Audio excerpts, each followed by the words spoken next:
Dear students, good afternoon. I am Girish Kumar. You are welcome in this my channel. So today our topics is tangent and normal. Okay. So at first we know about the tangent. What is tangent? Clear? So here tangent is a line. Tangent क्या है? Is a line touches the curve at a single point. ये देखो यहाँ from figure से कि ये tangent है, ये सिंगल पॉइंट से, मतलब टेंजेंट का हिंदी होता है स्पर्श रेखा। स्पर्श मतलब क्या? छूता हुआ निकल जाना। तो ऐसा एक पॉइंट आएगा इस कर्व पर, अगर ये कोई भी कर्व है तो यहाँ पर एक लाइन अगर इसको छूते हुए निकल जाए, तो टच करते हुए निकल जाए किसी एक पॉइंट से, तो दिस इज द टेंजेंट। ये क्या होगा? Tangent. So the line touches the curve at a single point is called tangent. यहां तक क्लियर? और ये वर्ड आया है एक नॉर्मल। ये क्या होता है कि the line perpendicular to the tangent to the curve. एक ऐसा लाइन जो इस टेंजेंट पर परपेंडिकुलर है, दिख रहा है ना ये? तो इस लाइन को जो टेंजेंट पर क्या है? परपेंडिकुलर है, तो this is known as normal. इसको क्या बोला गया? Normal. So the line perpendicular to the tangent to the curve is called normal. यहां तक क्लियर? ये दोस्तों यहां देखिए हमने क्या किया है, एक कर्व लिया है, कोई भी y equal to F X B या curve. So P X Y और Q X plus del X और वाई प्लस डेल वाई, ये दोनों नाइबरिंग पॉइंट्स है, P X Y and Q X plus del X. Del X मतलब क्या है कि जस्ट एक्स के थोड़ा सा उसको इंक्रीज किया गया है। ये दोनों पी जो है इसके जस्ट बगल में क्यू है, आपको फिगर में दूर दिखाया गया है, लेकिन ये नाइबरिंग पॉइंट्स है। So P and Q are neighbouring points. So now we see in triangle QPM, suppose ये theta makes by this line with positive direction of x-axis, so then in this triangle tan theta del y upon del x qm बटा pm। यहां से suppose करिए कि when q tends to p, अगर ये q जो है सो p पर आ जाएगा, this line becomes a tangent. ये लाइन तब एक ही लाइन पॉइंट से, ये q अगर p पर आ जाएगा तो ये जो लाइन है ये सिर्फ p से ऐसे टच करते हुए निकलेगा। तो when q tends to p del x becomes 0। ये जो इसका नाइबरिंग पॉइंट्स है, थोड़ा सा कोऑर्डिनेट चेंज हुआ है, ये 0 आ जाएगा अगर q यहीं आ जाएगा तो q tends to p del x tends to 0, मतलब जो उसमें थोड़ा सा बढ़ाया गया था वो वापस आ गया p पर। तो जैसे ये q p पर वापस आया तो ये del x को क्या हो गया? खत्म हो गया, 0 आ गया, तो इसका x कोऑर्डिनेट p का फिर x हो जाएगा। तो del x टेंस टू 0 और we know that limit del x tends to 0 del y upon del x equal to dy upon dx। यहां बताने का इसका ये मतलब हुआ कि हम लोग कोऑर्डिनेट ज्योमेट्री में ये पढ़ भी चुके हैं कि स्लॉप क्या होता है। कोई एक स्लॉप जो है किसी कर्व का, ये देखिए ये स्लॉप है, ये सॉरी ये टेंजेंट है। तो टेंजेंट, अगर tangent positive direction of X axis के साथ जो एंगल बनाता है उसका टेन थीटा, ये जो tan theta is the slope of the tangent, where theta is the angle makes by the tangent with positive direction of X axis. X axis के साथ जो एंगल बनता है पॉजिटिव डायरेक्शन में, उसका अगर टेंजेंट निकाल दें, टेन थीटा निकाल दें, that will be the slope of the tangent. So अगर स्लॉप एंगल दिया हुआ है, हम लोग कोऑर्डिनेट ज्योमेट्री में 11th क्लास में पढ़े भी हैं कि स्लॉप अगर निकालना है, थीटा दिया हुआ है तो टेन थीटा निकाल देंगे तो उसका स्लॉप निकल जाएगा। ठीक है, ये पढ़ चुके हैं। इसके बाद अब इसका जो है सो स्लॉप निकालने में डेरिवेटिव का यूज कैसे करेंगे। अगर हमको एंगल नहीं दिया हुआ तो क्या करेंगे? यहां पर देखिए ये टेन थीटा रिप्रेजेंट कर रहा है dy अपॉन dx को, ठीक है। तो स्लॉप जो है यहां पर देखिएगा कि यहां एक तो आ गया टेन थीटा, एक स्लॉप जो निकलेगा टेंजेंट का, स्लॉप इजकल टू किसी पार्टिकुलर पॉइंट पर अगर dy अपॉन dx कोई भी कर्व है उसको x के रूप में डिफरेंशिएट कीजिए और कोई पार्टिकुलर पॉइंट दिया हुआ है, इस पॉइंट पर slope dy upon dx x1 y1, उस पॉइंट पर कोई पार्टिकुलर पॉइंट है, कोई कर्व है, यहां पर कोई पॉइंट है p x1 y1, ये गिवन पॉइंट है। इस पॉइंट पर किसी ये टेंजेंट का हमको स्लॉप फाइंड करना है, तो ये जो कर्व है इसका जो इक्वेशन है, इस इक्वेशन को आप डिफरेंशिएट करिए और इस पॉइंट जो पार्टिकुलर पॉइंट दिया हुआ है उस पर इसका वैल्यू पुट करिए। ठीक है, तो ये स्लॉप निकल जाएगा। अगर एंगल नहीं दिया हुआ है तो बाय डेरिवेटिव ये slope equal to at point, यहां पर लिख सकते हैं slope at x1 y1 of a given curve y equal to fx। इस कर्व को आप डिफरेंशिएट करिए और इस पार्टिकुलर पॉइंट को पुट कर दीजिए उस पर, वही उसका स्लॉप निकल जाएगा। यहां तक कोई परेशानी नहीं है? ये दोस्तों अगर देखिए ये स्लॉप, यहां एक एग्जांपल से हम बताते हैं कि find the slope of curve, इस टाइप का कोई कर्व दिया रहेगा, डिफाइन किया हुआ रहेगा, एट पॉइंट कुछ पार्टिकुलर पॉइंट दिया रहेगा x बराबर 2 x1 y1 कोऑर्डिनेट इस टाइप से दिया रहेगा। तो सबसे पहले स्लॉप निकालने के लिए हम क्या करेंगे, यहां से सॉल्यूशन जब निकालेंगे, ये है हमारा गिवन कर्व है, इसको एक बार डिफरेंशिएट करेंगे दोस्तों dy अपॉन dx। तो देखिए इसको हम अगर डिफरेंशिएट करेंगे तो nx, तो यहाँ 3 है n2 है, तो 3 2 जा 6x माइनस 4 आ जाएगा। तब अब यहां से स्लॉप जो हो जाएगा, स्लॉप इजकल टू यही dy अपॉन dx किस पॉइंट पर, x बराबर 2 पर निकालने बोल रहा है, तो यहां पर 6 इंटू एक्स के जगह 2 बैठा दो, मतलब 6 दूना 12 में 4, तो इसका स्लॉप कितना निकल जाएगा, 8 निकल जाएगा। यहां तक बात स्पष्ट हो गई कि जो भी कर्व दिया हुआ है अगर उसका हमको स्लॉप फाइंड करना है उसको एक बार डिफरेंशिएट करेंगे और जिस पॉइंट पर फाइंड करना है उस पॉइंट को यहां क्या करेंगे, पुट कर देंगे, we get the slope. Clear? किसका, ये टेंजेंट का। Find the slope of the tangent, यहां ऐसा भी लिखेगा, find the slope of the tangent to curve इतना। क्लियर? अब यहां पर एक चीज और बताए थे, यहां पर ध्यान देना, जैसे इसी चीज को अगर चेंज कर देगा यहां कि find the slope of the normal, है ना, नॉर्मल टू द कर्व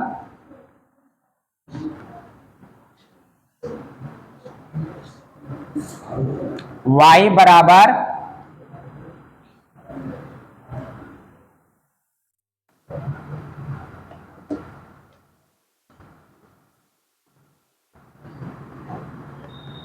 अब यहां नॉर्मल आ गया, तो नॉर्मल का हम स्लॉप कैसे निकालेंगे, अभी पहले एक थोड़ा सा थ्योरी देख लेते हैं। यहां पर हम क्या बताए थे कि अगर ये स्लॉप है, सॉरी ये टेंजेंट है, ये टेंजेंट है, तो एक ऐसा लाइन, ये पार्टिकुलर पॉइंट P है, एक ऐसा लाइन जो क्या हो, टेंजेंट पर परपेंडिकुलर, तो ये क्या कहलाएगा, नॉर्मल कहलाएगा ना। तो ध्यान देना, हम पहले पढ़े हैं कोऑर्डिनेट ज्योमेट्री में कि अगर दो लाइन, ये L है और ये M है, इसका स्लॉप M1 है और इसका स्लॉप M2 है,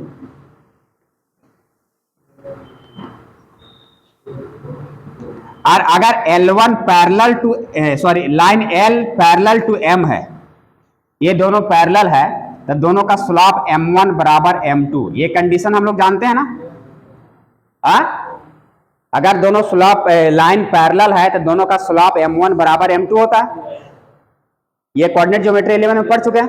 और अगर L जो है सो परपेंडिकुलर हो जाए M पर, हाँ ये जो है सो L जो है और ये, हाँ ये परपेंडिकुलर हो जाए, तो यहां पर क्या होता है m1 इंटू m2 बराबर -1।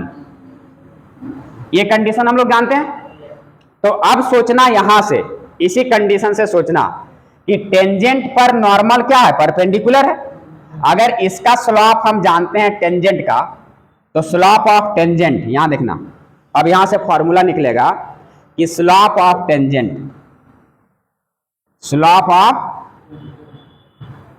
टेंजेंट, इसका स्लॉप क्या है, dy अपॉन dx है ना। यही है, मान लो कोई पार्टिकुलर पॉइंट तो बैठाना बात की बात है। अब हम अगर स्लॉप ऑफ नॉर्मल निकालेंगे, स्लॉप ऑफ नॉर्मल, तो normal is the perpendicular to the tangent, ये इस पर परपेंडिकुलर है। तो यहां से अगर हम m2 को मान लें स्लॉप है किसका, नॉर्मल का, तो m2 कैसे निकलेगा, -1 upon m1, -1 upon m1। So slope of the normal यहां से जब निकालना रहेगा तो इसको इजिकल टू लिखेंगे कि -1 बटा slope of the tangent, slope of the tangent.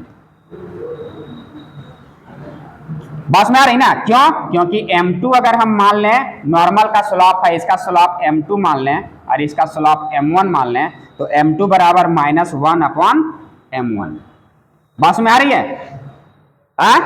तो बस कुछ नहीं है कि अगर हमको नॉर्मल का स्लॉप फाइंड करना है तो पहले टेंजेंट का निकाल लेंगे और -1 अपॉन उतना लिख देंगे। Slope of the normal equal to -1 बटा स्लॉप ऑफ द टेंजेंट। कुछ नहीं, यहां से ये कंडीशन यहां से जान जाना, क्लियर। तो ये अगर कंडीशन हम जान रहे हैं तो अब यहां से अगर ये सॉल्यूशन आ जाएगा, इसको आप देखो,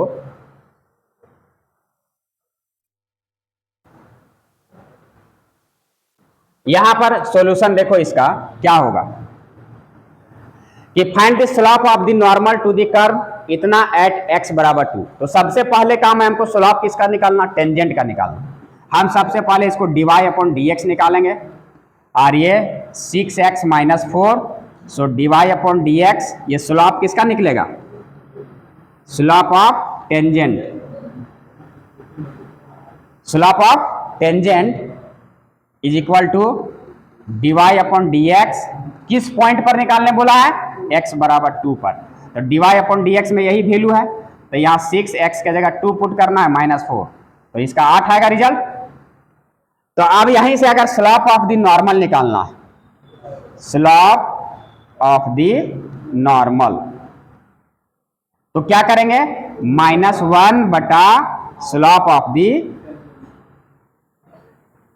टेंजेंट लिखेंगे। So this is equal to -1 बटा स्लॉप ऑफ द टेंजेंट कितना निकला है, 8, तो यहां 8 से डिवाइड कर देंगे, दिस इज द आंसर। तो मेरे विचार से ये टेंजेंट और नॉर्मल का मीनिंग समझ में आया, उसका डेफिनेशन समझ में आया, स्लॉप ऑफ द टेंजेंट समझ में आया, स्लॉप ऑफ द नॉर्मल समझ में आया। बातें यहां तक क्लियर, कोई कंफ्यूजन? ये देखो दोस्तों, ये find the equation of the tangent to the curve at a given point. कोई भी टेंजेंट का अब इक्वेशन हमको फाइंड करने के लिए देगा, बहुत ही सिंपल सा, मतलब ये चैप्टर अच्छा चैप्टर है और सारे न्यूमेरिकल्स, थोड़ा सा कंसेप्ट आप दिमाग में रखोगे सारा न्यूमेरिकल्स बनेगा। यहां पर क्या है, हम कोऑर्डिनेट ज्योमेट्री 11th क्लास में क्या पढ़े हैं कि अगर कोई पॉइंट है x1 y1 और इस लाइन का स्लॉप m दिया हुआ है, तो equation of line, equation of line आप थोड़ा सा अपने दिमाग में रिकॉल करिएगा 11th क्लास को, कि अगर कोई पॉइंट दिया हुआ है, स्लॉप दिया हुआ है, तो इस लाइन का इक्वेशन कैसे निकलता है, y - y1, देखिए अभी याद आ जाएगा, बराबर m स्लॉप और x - x1, यही निकलता है ना, यही था ना फॉर्मूला में। ये प्रूफ किया जा चुका है, यहां आप प्रूफ करने की आवश्यकता नहीं। So tangent is also a line, कोई भी कर्व है, ये y बराबर fx, तो यहां से अगर कोई स्पर्श रेखा, मतलब एक पॉइंट से अगर कोई जो रेखा जाती है, लाइन जाती है, this will be the tangent, यही ना टेंजेंट है। तो टेंजेंट इज ए लाइन, तो इसका इक्वेशन जो हो जाएगा, equation of tangent, equation of tangent जो होगा यही आएगा y माइनस यहाँ पर पॉइंट जो भी लिखा हुआ y माइनस वाई नॉट और यहाँ स्लॉप। तो अब यहाँ कर्व का निकालना है, तो कर्व का स्लॉप हम लोग कैसे निकालते हैं? यहाँ स्लॉप में क्या आता है? dy अपॉन dx, कोई भी पार्टिकुलर पॉइंट जो दिया हुआ उस पर और इंटू x माइनस x1 है ना। तो ये स्लॉप हो गया, यहां से यहां तक ये जो है यही m हो गया। m के जगह खाली पुट कर देना है dy upon dx eight particular point, इस पॉइंट पर। तो यही इक्वेशन हो जाएगा किसका?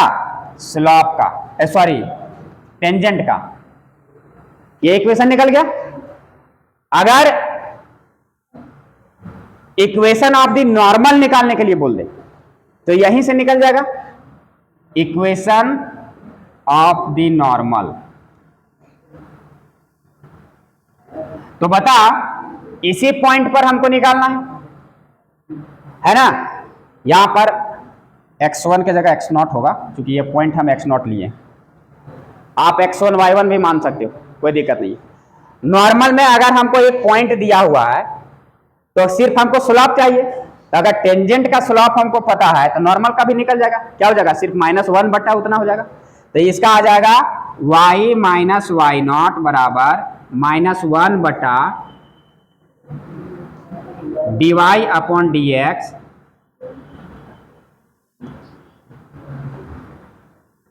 इसी पॉइंट पर और इंटू फिर वही चीज x माइनस x0। सिर्फ ये स्लॉप जो है नॉर्मल का क्या हो जाएगा? नॉर्मल का स्लॉप, चूंकि normal is the perpendicular to the tangent, ये नॉर्मल है,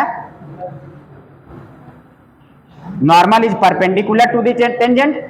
तो नॉर्मल का जैसे होगा इसका स्लॉप, तो m2 अगर इसका m1 है, इसका m2 है, तो m2 बराबर हो जाएगा -1 बटा m1। यही फॉर्मूला को दिमाग में रखना है ना। और यहां पर नॉर्मल का जब स्लॉप निकल जाएगा तो फिर y माइनस y1, चूंकि since normal is also a line, तो y माइनस y1 बराबर m के जगह -1 बटा स्लॉप ऑफ द टेंजेंट हो जाएगा और into x minus x1 x0। तो यही फॉर्मूला यहां पर इक्वेशन ऑफ द नॉर्मल का निकालने के लिए हम लोग क्या करेंगे? याद रखेंगे। बस जस्ट स्ट्रेट लाइन ये जो हम लोग पढ़ चुके हैं वही वाला, ये इसको आप दिमाग में रखोगे तो सारा कंडीशन फुलफिल करा देता है यहां पर। क्लियर? यहां तक में कोई कंफ्यूजन?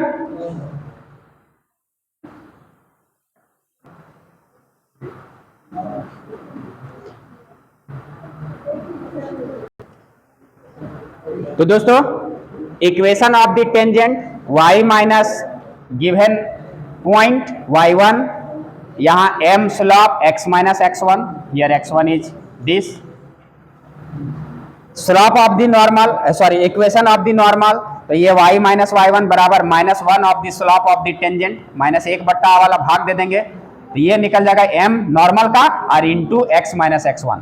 यही दोनों पॉइंट है इक्वेशन ऑफ नॉर्मल और इक्वेशन ऑफ टेंजेंट का। ये इक्वेशन को आप याद रखोगे और सारा न्यूमेरिकल इसी बेस पर हमारा बनते चला जाएगा। तो आज के सेशन में इतना ही। हमने क्या क्या पढ़ा? टेंजेंट क्या है, नॉर्मल क्या है, slope of the tangent, slope of the normal, equation of the tangent and equation of the normal. तो इतने सारे चीज़ों को आप दिमाग में रखोगे और सारे न्यूमेरिकल्स को एक एक करके बनाते जाओगे। थोड़ा सा 11th क्लास का ये अगर आप रिवीजन कर लोगे और ऐसे हमने करा दिया यहाँ शॉर्ट में, एक बार पढ़े होंगे तो दिमाग में ये आ जाना चाहिए कि दो लाइन पैरेलल कब होता है? जब उसका स्लॉप m1 बराबर m2 होता है।